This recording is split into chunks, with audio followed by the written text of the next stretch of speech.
300 বছর ধরে নিরামিষকে কাটাচ্ছেন এই গ্রামের বাসিন্দারা। ভারতবর্ষে বহু গ্রাম আছে, যেই গ্রামগুলোর মধ্যে এই গ্রামটি অন্যতম। গোটা 300 বছর ধরে কেউ আমিষ খান না।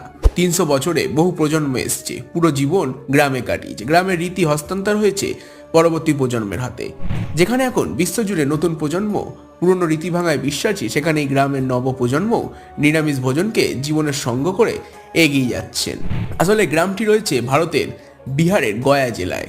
গ্রামের নাম বিহিয়ান। এই গ্রামের বাসিন্দার সংখ্যা প্রায় 400 জনের মতন, কিন্তু তারা সকলেই নিরামিষভোজী। এর পিছনে রয়েছে একটি কারণ। সেই কারণটি হলো এই গ্রামের আরাধ্য দেবতা হলেন ব্রহ্মা বাবা, যিনি এই গ্রামকে যাবতীয় প্রাকৃতিক দুর্যোগ থেকে রক্ষা করেন। গ্রামের মানুষের উন্নতি তার আশীর্বাদ ছাড়া প্রায় অসম্ভব, এটাই গভীরভাবে বিশ্বাস করেন সকল গ্রামবাসীরা। সেই বিশ্বাস থেকেই গ্রামের সকলে নিরামিষ ভোজন শুরু করেন 300 বছর আগে।